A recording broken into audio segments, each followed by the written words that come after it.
tongues, which means that their tongues kind of work like hands or like fingers and wrap around on branches and gather up. Now out there to your right hand side, or to the left actually, there's going to be a larger black and white bird, and it'll be off to the right here in just a moment. But this is a saddle-billed stork. The saddle-billed storks, they get their name from the yellow saddle shape that they do have up towards the top of their bill. They stand about 5 feet tall and also have a wingspan of about 8 to 9 feet, which is about as wide as that canopy that you have directly above you. Now just out there to your left-hand side, that is a black rhino. The black rhino is going to be the smaller of the rhinos that you can find out in Africa. They weigh about 35 pounds. Eles considered small for a rhino. Now just like the giraffe and the oak, and then the Pangos, como é o nome daquele ones, those are going to be some greater kudu. And those are female greater kudu, and you can tell that based on the fact that they have no horns, as the male greater kudus are going to be the only one of those kudus who have horns. As we do head on up this hill, we have left the Ituri Forest, and we're going to be heading on down towards the Sappi River. The Sappi River is home to some of the more aquatic animals here in Africa. So as we do head down, we'll want to keep our eyes peeled on that water as well as around those banks. Now those aquatic animals do include the pink-back pelicans, going to be those larger white birds there on that center island. Now the pink-back pelicans get their name from the pink color that their backs will turn during mating season. They are colonial nesters. That a colony can have anywhere from 20 up to about 5 years. Now they're also going to have a pretty large wingspan. Their wingspan is going to be about 6 to 7 feet, which is about as wide as those beaches that you are. Vai se esquentar. Now that watering hole off to the left, that's another great place to potentially spot some Nile hippopotamus. Now keep your eyes peeled for any moving shadows, as hippos spend the majority of their time in the water. They do not really swim, however. What they do is they sink down towards the bottom, and they're going to run along the bottom of the water's edge. They can hold their breath under the water for about 8 minutes at a time. When they do need to come up for air, their bodies are going to naturally float back up to the top. They're going to gather up whatever air they may need, and then they're just going to sink right back down. Now, one thing that I will say is do not let the fact that hippos spend such long periods of those pictures. My friends, I do need you to be Rayman City. They can get about 16 feet in length. Pode fazer isso daqui pra bica. Muito bom. Cuidado.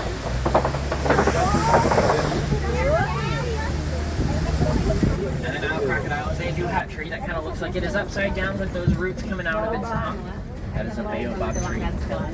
The baobab tree is also going to be known as the upside down tree, or the tree of life.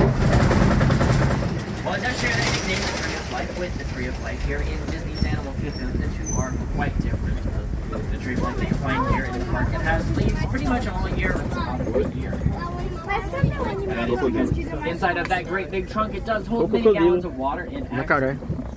As a watering hole of the different animals here on the savannah. Now speaking of animals here on the savannah, obviously if you're looking out there, you're not seeing too many of them except for the ones that are way, way out there.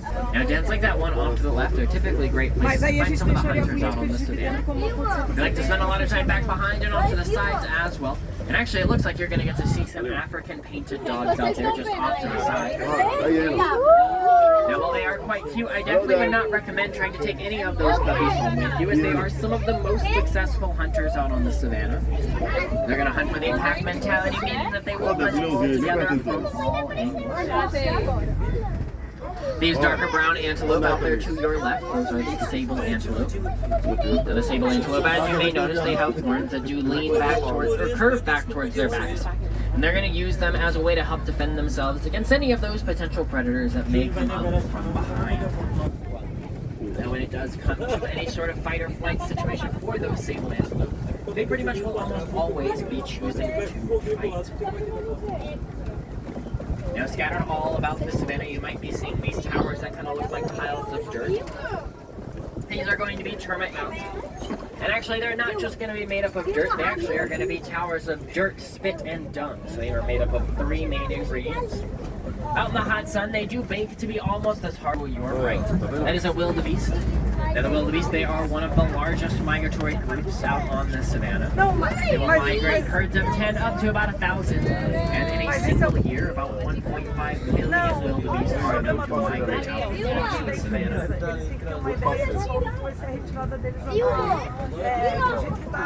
Eles não têm ideia de como vai ser descoberto. Tem girafa aqui? A gente pode falar, o Alex pode mandar mais uma dica pra vocês terem uma ideia. Hoje eles não têm, então, pra eles 20% Now you heard of those wildebeest is also going to be known as a confusion. That is because when one of them starts to run, the rest develop a bit of tunnel vision, and so they're going to follow in that running pretty shortly after. They don't necessarily know where they could be running to or what they could be running from, but they pretty much will be running nonetheless. Now these smaller antelopes out to the right that kind of look like s'mores, those are some springbok. Springbok, they are known for their ability to spring up into the air as they can leap about 8 feet directly into the air and then about 13 feet forward. Now the other animal that's following right behind them, that is an Ankole cattle. And those horns that the Ankole cattle have, those are what they are known for, as both males and females do have those horns. And also their horns are going to span about 6 feet wide from tip to tip.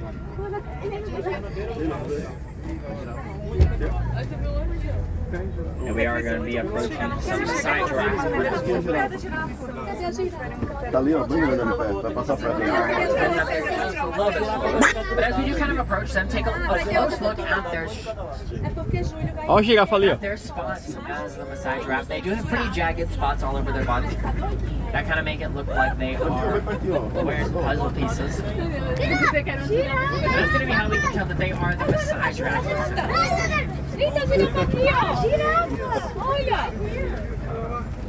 And the giraffe, they are the tallest animals in the world, from about 18 to 20 feet when fully grown. And they do spend the majority of their time eating for about 20 hours a day. 24 horas por dia. Only about 30 minutes are going to be spent sleeping. And that also will not be 30 minutes all at once. That is 30 minutes broken up throughout the day and about 5 in their day. And here in a moment, we're going to be heading out into elephant territory. Their troops are right hand side.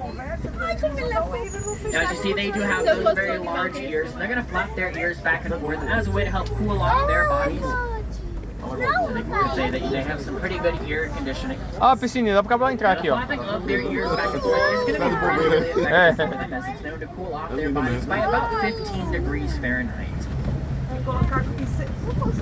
A ideia aí é... So just like that one, we can see male elephants, and that is because males are very solitary animals.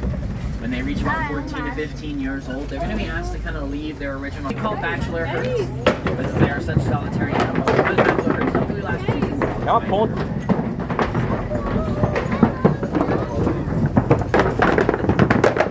We are going to keep on searching for the rest of the herd of those elephants, but one thing to note is out here, as they do wander all over while they're searching around for that food, it does the same for these elephants. Now recently, out in Africa, farmers have been having an issue with elephants coming into their fields and trampling their crops while they are on their search for their food. To figure out a solution to this issue, Disney has partnered with researchers as well as those farmers out in Africa, and they have discovered that elephants are afraid of bees. That is because when just one of those bees stings an elephant, all of the other bees in the colony want to go and sting that same elephant in the exact same spot. They also pick the spots on those elephants that are very, very sensitive, such as the inside of their ears or even the ends of those spots. Keeping the elephant safe, it keeps the crop protected, and it keeps the farmers happy. Keeps those elephants safe from injuring themselves, trying to enter into those fields. Keeps the crops protected from being trampled by said elephants. And then it keeps those farmers happy as their crops are safe, but they can then also use the honey produced by those bees as an additional source. Elephants out there doing it right, and then there's some giraffes and some wildebeest as well. Chifre.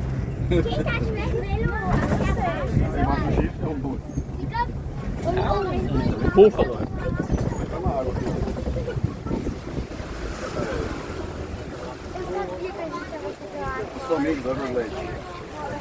Now here in a moment, it looks like we are going to be approaching a flamboyance of greater flamingo. I think that they're named the flamboyance from the vibrancy of that color pink. the greater flamingo. They are the largest of the flamingos, as they are going to be the tallest. And they are also going to be the lightest shade of that pink. Now their pink color, it comes primarily from their diet, which consists mainly of brine shrimp. And brine shrimp is full of beta carotene, which is going to be the protein that causes that pink color to come out. Now out there to your right, those are a couple of elands, those larger tan-colored antelope. And then we do have some more Maasai giraffe just out there to your right as well. Now elands, they are quite large. They stand about 6 feet tall at the shoulder, so that does not exceed any of the additional height that their head or their neck may provide. Passa o dia comendo, velho. Girafa. Ela passa 20 horas e é tão fácil, eu queria ser assim, porque só não folha. Tá vendo?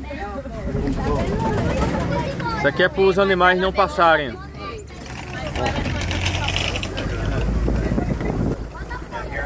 Off to that left-hand side, those are a couple of white rhinos. Now the white rhinos, they are the larger of the rhinos out in Africa. They weigh about 4,000 pounds. Now they can't maintain those fast speeds for very long, really only about a few hundred yards. Now cheetahs, they do have some really good eyesight as well. They've got black stripes on the undersides of their eyes that kind of work like sunglasses, so it helps them see a bit better during the day.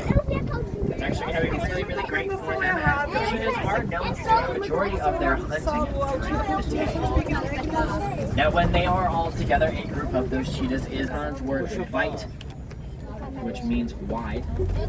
And so they actually get their name from the very wide upper lip that they have, which is going to help it make their lip really green for reasons on the shorter grasses.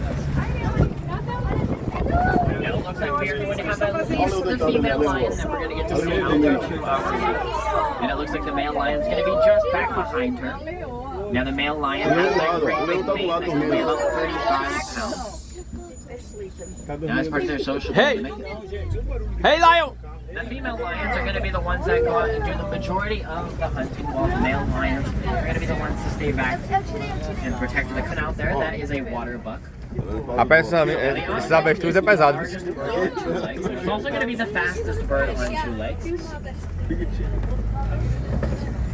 Now they are flightless, and so the wings that they have on the sides of their bodies are going to be used to kind of help guide themselves as they run. Reserve. They have quite a lot of ground to cover, and a super important job. Now luckily for us, even when they are not here, we do get to find their Nigerian dwarf goats. Now these goats, they have taken the opportunity to take over our world. É bode. Bode. Casa de taipa. They are quite small. They're pretty much going to stay small like that throughout their entire lives, and they are very active.